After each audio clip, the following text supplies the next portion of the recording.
गणपतीला खुलून माळ शोभली ग, बाळ गणपतीला खुलून माळ शोभली ग.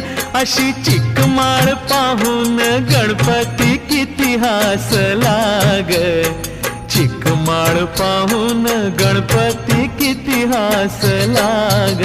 अशी चिक मोत्याची माळ